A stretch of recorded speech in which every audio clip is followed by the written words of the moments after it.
रसूलिहिल करीम अम्मा बाद अऊज़ु बिल्लाहि मिनश शैतानिर रजीम बिस्मिल्लाहिर रहमानिर रहीम।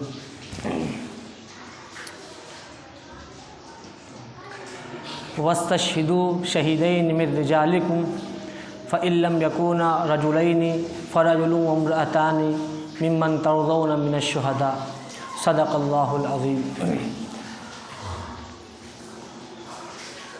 फ़क़ाल नबिय्यु सल्लल्लाहु अलैहि वसल्लम मतलुल गनिय्यि ज़ुल्मुन। अगर कोई बंदा परेशान हाल है और मुसीबत में है और तकलीफ़ में है तो और वो हमसे मदद मांग रहा है तो कर्ज़ देकर उसकी मदद करना बाइसे अज्र और सवाब है। अल्लाह ताला उसके ऊपर अज्र देता है और सवाब देता है। अगर कोई किसी की मदद करता है, इमदाद करता है, लेकिन अगर वो कर्ज़ देकर जब किसी की मदद करता है और जब दोबारा फिर उसको कर्ज़ दे देता है तो अल्लाह ताला उसको सदक़े का सवाब देता है। लेकिन कर्ज़ लेने वाले को ये सोचना चाहिए और उसको ये फ़िक्र लाहिक होनी चाहिए कि हम ये जो कर्ज़ ले रहे हैं हम इसकी अदायगी वक्त से पहले इंशाअल्लाह कर देंगे। जब अल्लाह ताला उसकी कर्ज़ की अदायगी में मददगार साबित होता है। अगर उसने कर्ज़ लेते वक्त ये इरादा किया कि हम इनका कर्ज़ नहीं देंगे, हड़प लेंगे, तो अब अल्लाह ताला उसके माल को ज़ाय कर देता है। तो माशरे के बुनियादी जो चीज़ है, क्योंकि हर इंसान की ज़रूरतें होती हैं, हर इंसान के हालात हर वक्त एक जैसे नहीं रहते। कभी इंसान खुशहाली में होता है, कभी इंसान परेशानी में होता है। इन्ना मअल उसरि युसरा फ़इन्ना मअल उसरि युसरा। तंगी के साथ आसानी है और आसानी के साथ तंगी है। सदा किसी के एक हालात हमेशा नहीं रहते। शरीयत ने इजाज़त दी है कि अगर इंसान मजबूर है, परेशान हाल है, मुसीबत ज़दा है और वो किसी से कर्ज़ मांग रहा है और दूसरा शख्स कर्ज़ दे सकता है, उसकी मदद कर सकता है, तो उसको कर्ज़ दे देना चाहिए। लेकिन इन कर्ज़ देते वक्त कुछ बातों का ख्याल रखना चाहिए, कुछ चीज़ों का ख्याल रखना चाहिए। सबसे पहली बात तो ये है, जब बंदा किसी को कर्ज़ दे तो तहरीरी शक्ल में उसको लिख ले। क्यों? जब आप तहरीरी शक्ल में उसको लिख लेंगे तो सामने वाला जो कर्ज़ ले रहा है वो मुकर नहीं पाएगा, या जो दे रहा है वो बढ़ा नहीं पाएगा कि मैंने ज़्यादा दिया था। इसमें निज़ा, लड़ाई और झगड़े की सूरत नहीं पैदा होगी। वो कर्ज़ की रकम चाहे जितनी कम हो, कुरान ने कहा कितनी भी कम हो, सूरे बकरा में उसको लिख ली जाए। दूसरी शर्त यह है कि उसके लिए कोई मुतय्यन मुद्दत कर ली जाए कि मैं इतने महीने में कर्ज़ अदा कर दूँगा। और तीसरी शर्त यह है कि दो गवाह हों। लेकिन जो ये कानून है कुरान पाक का, ये कुरान पाक की ने उसूल बताया है, कर्ज़ देते वक्त और लेते वक्त इन चीज़ों का ख्याल रखो तो लड़ाई झगड़े की सूरत नहीं पैदा होगी। लेकिन हम कुछ सीखना चाहिए बैंकों से। हम बैंक में अपना ही पैसा लेने जाते हैं, कर्ज़ लेना नहीं आते। अगर कर्ज़ लेने जाएंगे तो बहुत सारे पेपरों पे साइन कराते हैं और गारंटी पर, ज़मानत पर कोई चीज़ रखवाते हैं। लेकिन जब अपना ही पैसा लेने जाते हैं जो हमने मेहनत करके बैंक में जमा किया होता है, तो उसके लिए भी वो कितने कागज़ात पर साइन करवाते हैं। और अगर दस्तखत जो करते हैं हम, अगर वो मिले ना तो रिजेक्ट कर देते हैं कि आपकी दस्तखत मिल नहीं रही है। ये अच्छी चीज़ थी, ये पूरे यूरोप ने फॉलो करी ताकि कल को हम पकड़े ना जाएं, कोई बंदा हमारे ऊपर केस ना कर दे, कोई बैंक में जो कर्जा पैसा जमा करता है या कर्ज़ लेता है वो केस ना कर पाए, किसी तरीके से हम दायरे में आ ना पाए। वो बड़ी सख्ती से कार्रवाई करते हैं। आपको लेना है तो लीजिए, या आपको अपना पैसा जमा करना है तो जमा करिए, लेकिन वही शर्तों पर पाबंद हैं, शर्तों पर रहेंगे। हम जब वहाँ जाते हैं हम बखुशी उसको कबूल भी करते हैं और हम उसको अच्छा बताते भी हैं, लोगों से बताते। वहाँ एक एक रुपए की पूरी तहकीक होती है, एक एक रुपए का वहाँ पर हिसाब होता है। भाई ये कुरान पाक ने बहुत पहले बता दिया कि जब तुम किसी को कर्जा दो, इज़ा तदायनतुम बिदैनिन इला अजलिम मुसम्मन फक्तुबू, ऐ ईमान वालो जब तुम किसी को कर्जा दो तो एक मुतय्यन मुद्दत तक ये भी लिख लो और कर्ज कितना देर ये भी लिख लो और गवाह भी मुकर्रर कर लो। ये तीनों शर्तें कुरान पाक ने बताई हैं, लेकिन हम दोस्ती यारी में ताल्लुकात की वजह से नहीं लिखते, उसमें फिर निज़ा की सूरत पैदा हो जाती है। सामने वाला इंसान या तो मुकर जाता है या ये कह देता है कि हमने कर्ज अदा कर दिया। इसमें इसकी कोई कैद नहीं कि सामने वाला लेने वाला कितना दीनदार है, कितना तहज्जुद गुजार है, ये उसकी नेकी उसके साथ अच्छी बात। लेकिन चाहे हम कर्जा ले, चाहे कोई बहुत बड़ा बुजुर्ग कर्जा ले, आप उससे कहें भाई 2 गवाह हो जाएंगे और आप कर्जा बिल्कुल लीजिए, मुझे इस पर कोई आपत्ति नहीं है, मैं आपको कर्जा दे रहा हूँ और उसकी मुतय्यन मुद्दत, आप कर्ज कब तक देंगे और उसके ऊपर फिर तहरीरी शक्ल में उसको लिखवा ले, तो आप बंदे का पैसा भी बचा रहता है और उसको ये एक उम्मीद होती है कि फ़ला महीने में मुझे मेरा कर्ज़ वापस मिल जाएगा। लेकिन जब ये तीनों शर्तें नहीं करते, अब जिसको हमने कर्ज़ दिया होता है अब हम उसके पास ऐसे दौड़ते हैं जैसे हमको उससे कर्ज़ लेना है। अब वो सुबह और शाम दौड़ाता, भाई दे देंगे, भागे थोड़ी जा रहे हैं, कोई तुम्हारा पैसा लेके भाग थोड़ी जाएंगे। भाई भागो ना भागो, हमें इससे मतलब नहीं है। जो मुतय्यन मुद्दत थी उस पर तुम आपने कहा था हम वापस लौटाएंगे तो आप लौटाइए, शरई फरीज़ा है आपका। या अय्युहल्लज़ीना आमनू इज़ा तदायनतुम बिदैनिन इला अजलिम मुसम्मन फक्तुबू, कुरान कह रहा है अगर आप नहीं लौटा पाते या कोई लौटाने की सूरत नहीं बन रही है तो जब मुद्दत पूरी हो तो उससे पहले जाकर उससे बता दे कि भाई मैंने आपसे ये मुद्दत ली थी और मैं वापस नहीं कर पा रहा हूँ, मैं बड़ा शर्मिंदा हूँ, मुझे बड़ी नदामत है, मुझे बड़ा अफसोस है कि मैं पैसा नहीं दे पा रहा हूँ, अब मुझे कुछ दिनों के लिए आप और मोहलत दे दे। उससे जाके माजरत करे, अगर वो मोहलत दे देता है तो अच्छी बात, अल्लाह ताला इस बंदे को जिससे मोहलत दी थी इसको सदके का सवाब देगा। लेकिन यहाँ कर्ज देने का मतलब पैसा भूल जाएं, कर्ज देने का मतलब पैसा भूल जाएं, फिर आप उसके पास सुबह दौड़ें शाम दौड़ें कि भाई मेरा पैसा मुझे दे दो, वो पैसा बंदा दे नहीं सकता। क्यों? क्योंकि हमने कुरान पाक को फॉलो नहीं किया, कुरान मुक़द्दस को हमने फॉलो नहीं किया। सारी खूबियाँ जो हमारी थी वो हमने अहले यूरोप को दी और जितनी बुराइयाँ वहाँ की थी वो हमने ले ली। तो यूरोप हमारी खूबियों पर जो कुरान पाक है और हदीस शरीफ है उस पर अमल कर रहा है, अगरचे वो मुसलमान नहीं है, वो मुसलमान दुश्मन है, लेकिन वो उन कानून को फॉलो कर रहा है। उसको पता है कि दुनिया में तरक्की इन कानून के ज़रिए होगी, उनको ये पता है कि हम आगे बढ़ेंगे तो इन कवानीन के ज़रिए आगे बढ़ेंगे, तो हम इसको फॉलो कर रहे हैं, कुरान पाक को फॉलो कर रहे हैं, हदीस शरीफ को फॉलो कर। बस मुसलमान नहीं है, हम मुसलमान हैं लेकिन हम कह रहे हैं हम कानून नहीं फॉलो करेंगे कुरान का, हम कानून नहीं फॉलो करेंगे मोहम्मद रसूलुल्लाह सल्लल्लाहु अलैहि वसल्लम का, हम आपकी सीरत पर नहीं चलेंगे, हम यूरोप की सीरत पर चलेंगे।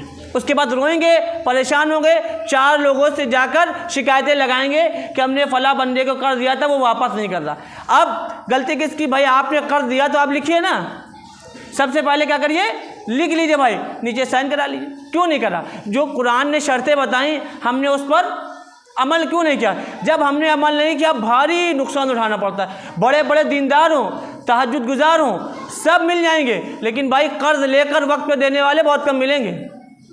वो ऐसे दौड़ाएगा जैसे लग रहा है आपको कर्ज लेना है, फिर झूठ बोलेगा कि मैं घर पर नहीं हूँ, मेरा फ़ोन बंद था। वो धीरे धीरे भूलते भूलते कितने ऐसे लोग हैं जिनका पैसा मर चुका, वो मिलता ही नहीं, वो पैसा मिलता ही नहीं, और ये सोचते कि हमें देना नहीं पड़ेगा। भाई आखिरत में देना पड़ेगा, यहाँ से तो आप बच गए चलिए, लेकिन अल्लाह के यहाँ से नहीं बचे। वो हदीस शरीफ है कि रसूलुल्लाह सल्लल्लाहु अलैहि वसल्लम ने फरमाया है कि एक बहुत बंदा आएगा जिसके बाद बहुत सी नेकियां होंगी, लेकिन उसने दुनिया में लोगों के हुकूक मारे होंगे।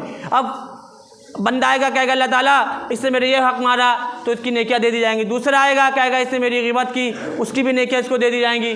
वहाँ कोई और तो पैसे और रुपया तो है नहीं। जब सारी नेकियां इनकी ख़त्म हो जाएंगी फिर भी जो लोग हैं जिनके ऊपर इसने कोई जुल्म किया था वो बचे रहेंगे, कहेगा अल्लाह ताला इसने मुझे दुनिया में मारा था, मुझे इसका बदला चाहिए।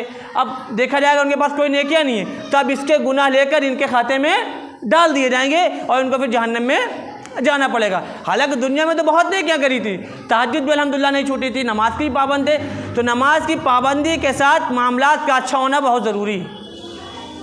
मामलात का एक नंबर का होना बहुत ज़रूरी है। अगर मामलात बंदे के नेक नहीं है वो बंदा अच्छा नहीं है। क्योंकि हमारी और आपकी नमाज़ें जो हैं हमारी मस्जिद में हैं और जितने मुसलमान आ रहे हैं वो देख रहे हैं। कोई ऐसा शख्स नहीं दे रहा जिसका इस्लाम से कोई ताल्लुक़ नहीं देख रहा, क्योंकि वो मस्जिद आ नहीं सकता। वो क्या देखेगा? मामलात देखेगा कि हमारे पड़ोस में किसी गैर मुस्लिम की दुकान है, हमारे पड़ोस में किसी हिंदू भाई की दुकान है, किसी यहूदी ईसाई की दुकान है।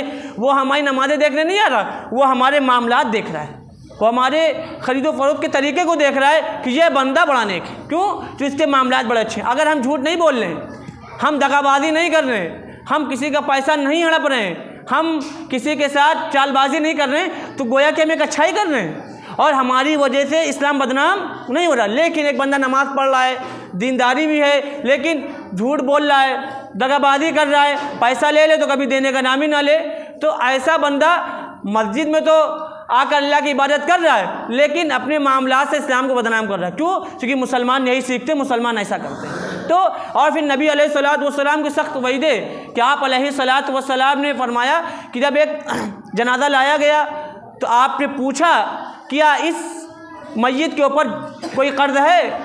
तो साहबा ने कहा इनके ऊपर 2 दिनार कर्ज हैं। आप सोचिए 2 दिनार की रकम कितनी होगी? 1 दिनार होगा 21-22 रुपए का, तो आप बहुत ज़्यादा रख ले तो 50 रुपये। अब तो इस टाइम 50 हैं, उस टाइम तो ज़्यादा कीमत रही होगी। लेकिन तो अल्लाह के रसूल सल्लल्लाहु अलैहि वसल्लम ने कहा मैं इनकी जनाजे की नमाज़ नहीं पढ़ूँगा, आप लोग पढ़ लें, आप लोग पढ़ लें, क्योंकि इनके ऊपर कर्ज है। अब एक साहबी ने कहा, अबू कतादा रज़ियल्लाहु ताला अन्हु ने, अल्लाह के रसूल मैं कर्ज दे दूँगा, आप इनकी नमाज जनाजा पढ़ा दें। तब अल्लाह के रसूल सल्लल्लाहु अलैहि वसल्लम ने फरमाया अब आपके ज़िम्मे इनका कर्ज हो गया है। फिर अल्लाह के रसूल सल्लल्लाहु अलैहि वसल्लम ने नमाज जनाजा उनकी पढ़ाई। तो कर्ज इतनी बड़ी चीज़ है कि नबी अलैहिस्सलातु वस्सलाम नमाज जनाजा नहीं पढ़ा रहे, लेकिन हम इसको दीन का हिस्सा नहीं समझते, हम इसको दीन की चीज़ ही नहीं समझते। क्यों? क्योंकि हमारे जहनों से, हमारे दिमागों से कुरान पाक की वो आयतें निकल चुकी हैं जो मामलात के ताल्लुक़ से। हमने कुरान पाक की उतनी आयतों पर अमल करना है जो हमारे फ़ायदे की हों, जो हमारे मतलब की हों, और जहाँ पर अल्लाह ताला ने ये बताया कि मामलात बिल्कुल क्लियर होने चाहिए, क्लियर कट होने चाहिए, 2-2-4 की तरह बिल्कुल साफ़ होने चाहिए, हम वहाँ खड़े नहीं उतरते। हमारा वहाँ पर मेयार बड़ा गिरा हुआ होता है, वहाँ पर हम कुरान मुक़द्दस को फॉलो नहीं करते, हम वहाँ पर कुरान मुक़द्दस को अनफॉलो कर देते। हमें अब कुरान मुक़द्दस की ज़रूरत नहीं है, गोया कि हमें नबी अलैहिस्सलातु वस्सलाम की सीरत की ज़रूरत नहीं है। भाई ऐसा नहीं है, कुरान पाक और सीरत मोहम्मद या सल्लल्लाहु अलैहि वसल्लम की ज़रूरत इंसान को हर वक्त है। अगर इंसान अमल नहीं करता तो इंसान को नदामत, शर्मिंदगी और ज़िल्लत और रुसवाई के सिवा कुछ हाथ नहीं आता। जो लोग जिनका लाखों रुपए मरा पड़ा है, करोड़ों रुपए मरा पड़ा है, सिर्फ कर्ज की वजह से, लोग कर्ज लेके भागे जा रहे हैं, देने का नाम ही नहीं ले रहे हैं। अब वो रो रहे हैं, क्यों? चूँकि उनके पास कोई तहरीरी शक्ल नहीं है, कोई गवाह नहीं है, कोई मुद्दत नहीं है। अब कहें तो किस वजह से कहें? फिर हदीस शरीफ में ये भी है कि मतलुल गनी युज़्ज़ुल्म, कि मालदार का पैसा ना लौटाना, टाल मटोल कर देना, ये जुल्म है, ये जुल्म है। और कर्ज एक ऐसी चीज़ है जब बंदा उसको लेने लगता है अपनी तहसीनात के लिए, अपनी ज़िंदगी को उम्दा करने के लिए। अब जिसका घर एक बार कर्ज ने देख लिया, पीछा बहुत मुश्किल से छूटता है, बहुत मुश्किल होता है। हमारे उस्ताद जी फरमाया करते थे कि बड़ी मुश्किल से इसका पीछा छूटता है जिसका कर्ज एक बार घर देख ले। मजबूरी है, परेशानी है तो अलग बात, लेकिन हम सोचे कि हमको शादी में जाना है और नए कपड़े लेना है, बच्चों के लिए भी, अपने लिए भी। अब हम उसके लिए कर्ज मांगे, हमें अपने घर में बेहतरीन कोई चीज़ बनवानी है, उसके लिए हम लोगों से कर्ज ले। तो भाई ऐसे ज़िंदगी गुजार डालिए। ज़रूरी नहीं है कि शादी में नए कपड़े पहने जाएं, पुराने कपड़े पहनकर भी काम चल सकता है, लेकिन हम अपनी तहसीनात को अच्छा करने के लोगों से कर्ज दे। उसके बाद उस बंदे ने कर्ज दे दिया, जब वो मांगने आए तो उसको हम दलील करें कि हम घर छोड़कर भागे जाने, क्या कहते तुम भागो ना भागो, हमें हमारा पैसा चाहिए, हमें हमारा पैसा। आप बदअखलाक नहीं कहलाएंगे। कोई बंदा ये कह दे कि आप बदअखलाक, बिल्कुल नहीं। अगर सामने वाला बंदा पैसा नहीं दे रहा है तो आप सख्ती से पैसे ले सकते हैं। आप सख्ती, भाई आपने पैसा दिया है और ये आपका शरई है कि आप उससे पैसा वसूले और पहचान ले, दोबारा ना दे। अगर आप दोबारा फिर उस बंदे को कर्ज दे रहे हैं जिस बंदे ने पैसा हड़प लिया है, दो गोया की हदीस शरीफ में है कि नबी अलैहिस्सलातु वस्सलाम ने फरमाया ला यल्दगुल मोमिनु मिन जुहरी मर्रतैन, कि मोमिन एक ईमान वाला एक मर्तबा दो मरतबा एक ही बिल से नहीं डसा जाता। होशियार आदमी एक ही बिल से 2 मरतबा डसा नहीं जाता। एक मरतबा डसा जाएगा तो वो होशियार हो जाएगा। मोमिन की अलामत बताई, अगर आपको किसी बंदे ने एक मरतबा डस दिया है तो आप उससे दोबारा मत डसिए, उसको मौका मत दीजिए कि आपको वो डसे दोबारा, आप उससे एहतियात करिए, ये ज़रूरी है, वरना दोबारा फिर डसेगा, दोबारा फिर आपका नुकसान वो करेगा। तो नबी अलैहिस्सलातु वस्सलाम ने वादे फरमा दिया। तो किसी को भी मामलात करे पैसे का तो साफ मामला करें, बिल्कुल, कोई हम हो, रिश्तेदार हो, अज़्ज़ा हो, अकारीब हो, दोस्त हो, पड़ोसी हो, अखलाक से पेश आए, लेकिन मामलात में कहे कि हम मामला बिल्कुल क्लियर करेंगे ताकि बदगुमानी पैदा ना हो। जब मामलात क्लियर नहीं होते, मामलात साफ नहीं होते तो बदगुमानियाँ पैदा हो जाती हैं। लोग एक दूसरे की बुराइयां करते हैं कि इनसे हमने 2-4 रुपए कर्ज क्या ले लिए, ये तो रोज़ाना हमारे घर आते हैं। भाई उसने एक मुतय्यन मुद्दत की थी, अब आपने उस मुतय्यन मुद्दत पे कर्ज नहीं वापस किया तो उसका शरइया कि वो घर आए, अगर पैसा ना दे तो यहाँ तक कि फ़ुक़हा लिखते हैं गाली हो तो गाली खड़ी करवा लीजिए, मोबाइल है तो मोबाइल ले लीजिए, कह लीजिए पैसा वापस करिएगा जब सामान ले जाइएगा। ये फ़ुक़हा ने लिखा है भाई, मतलुल गनी जुल्मुन, मालदार का टाल मटोल करना जुल्म है, मालदार का टाल मटोल करना जुल्म है। हदीस में तो ये फरमाया कि नबी अलैहिस्सलातु वस्सलाम के अमल से साबित होता है कि अगर हम किसी को कर्ज दें तो पहले से मुतय्यन ना करें कि 1000 रुपये दे रहे हैं तो हम 1200 रुपये लेंगे, ये तो सूद है। लेकिन जिसको कर्ज दिया गया है जब वो कर्ज लौटाए तो नबी का अमल क्या था, नबी अलैहिस्सलातु वस्सलाम जब किसी से कर्ज लेकर वापस देते तो अच्छी चीज़ वापस करते। ये हुस्न सुलूक है कि इस बंदे ने ज़रूरत के वक्त, मजबूरी के वक्त मेरे काम आया था, मजबूरी के वक्त इसने मेरी मदद की थी, अब मेरा हक़ ये है कि मैं इसको वो चीज़ लौटाऊँ तो अच्छी चीज़ लौटा दूँ या 150 रुपये ज़्यादा करके दे दूँ। ये सूद नहीं है, ये उसकी खुश दिली के साथ जो एहसान है उसका बदला है। यहाँ अपना ही पैसा नहीं मिलता है, यहाँ अपना ही पैसा नहीं मिलता, अगर दे दिया जाए तो वो ज़्यादा कहाँ से देगा, उसके बाद पूरे इलाके में अलग बदनाम करेगा। क्यों? क्योंकि कुरान से दूर हो चुके हैं। तो इन मसाइल को भी फॉलो करें और इन मसाइल पर भी अमल करें। ये कोई इसमें बुराई नहीं है कि आप कहें यार हम आपके साथ 25 साल से साथ में रह रहे हैं, आप लिखवा रहे, ठीक है, हमारे लिए सबसे पहले कुरान का हुक्म मुकद्दम है, उसके बाद नबी अलैहिस्सलातु वस्सलाम की सीरत मुकद्दम है। हम सबको मानते हैं लेकिन अल्लाह उसके रसूल के बाद पहले हम कुरान पर अमल करेंगे, फिर हदीस पर अमल करेंगे, फिर हम आप ठीक है आप नेक है, हमने कब कहा कि आप नेक नहीं हैं, हमने कब माना कि आप बुजुर्ग नहीं हैं, हमने कब माना कि आप बुरे आदमी हैं, लेकिन इस पर भाई अमल कर लीजिए। जिस तरह नमाज फ़र्ज़ है उसी तरह कर्ज़े लेते वक्त या देते वक्त इन चीज़ों पर अमल करना फ़र्ज़ है।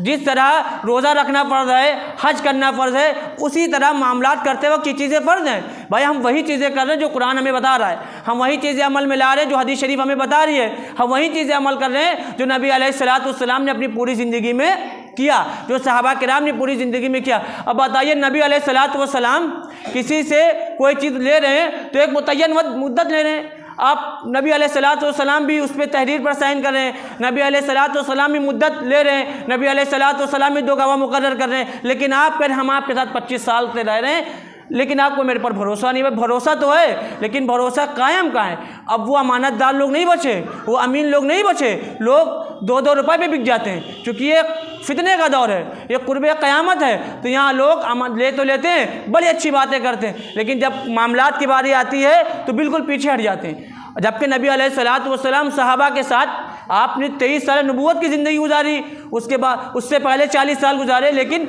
जब मामलात हुए तो बिल्कुल कुरान और हदीस की शक्ल में हुए, कुरान और हदीस की शक्ल में हुए। तो बिल्कुल सामने वाला ले तो उसको भी बुरा नहीं मानना चाहिए कि भाई हमसे दस्तखत करवा रहे हैं, हमसे साइन करवा रहे हैं, बिल्कुल करिए। वरना कई लोगों ने तो ये मामला है कि अच्छे दिनदार उनका पैसा ले लिए, एक दिनदार साहब ने पैसे से मुकर गया कि मैंने पैसा लिया ही नहीं था, भाई कह रहे मैंने आपको दे दिया, वो साहब कह रहे भाई आपने नहीं दिया, उनके बच्चे कह रहे अब्बा ने नहीं दिया, लेकिन वो कह रहे हमने पैसा दे दिया, हमने पैसा। अब वो बेचारे परेशान कि मेरा पैसा तो चला गया, मेरा पैसा तो कितना पैसा लोगों का मर गया।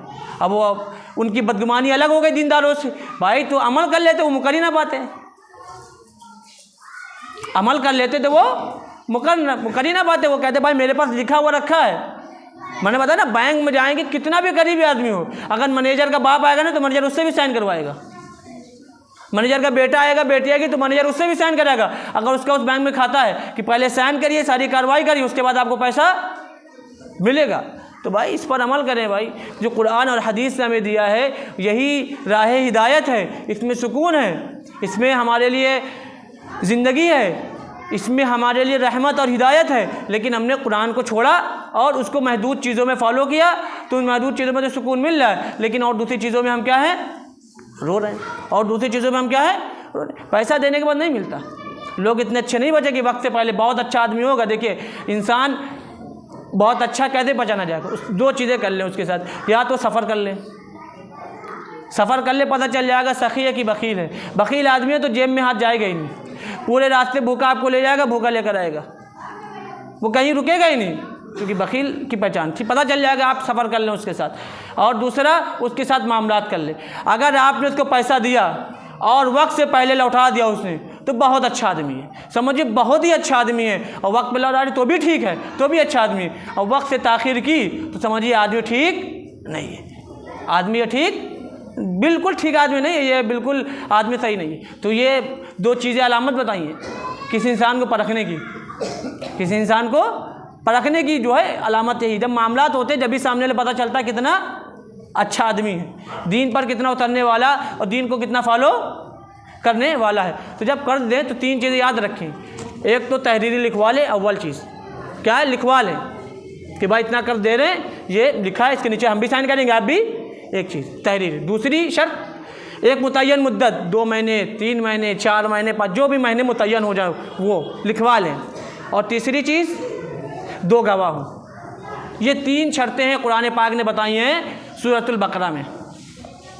या अय्युहल्लज़ीना आमनू इज़ा तदायनतुम बिदैनिन इला अजलिन मुसम्मन फक्तुबू। इस आयत करीमा में पूरी जो सबसे लंबी आयत है कुरान पाक की, उसमें बताइए 3 शर्तें बताई हैं। 3 शर्तें कर लीजिए, इंशाअल्लाह कभी पैसा मरेगा नहीं। वो आप हमेशा दिखा सकते हैं कि भाई हमने पैसा इनको इस तारीख में फ़ला दिन पे दिया था, ये दे नहीं रहे। अगर आप इस पर अमल नहीं करेंगे तो फिर आपको पछतावा ही मिलेगा, भूल जाएंगे, कहेंगे मैंने वापस कर दिया, या आपने कम दिया था आप ज़्यादा बता रहे। अपना ही पैसा मांगने के लिए भिखारी बनना पड़ेगा, अपना ही पैसा मांगने के लिए भिखारी बनना पड़ेगा। तो ये अगर मंजूर है तो फिर ठीक है, और कुरान मंजूर है तो फिर उस पर अमल करें। वाखिरु दावाना अनिल हम्दुलिल्लाहि रब्बिल आलमीन।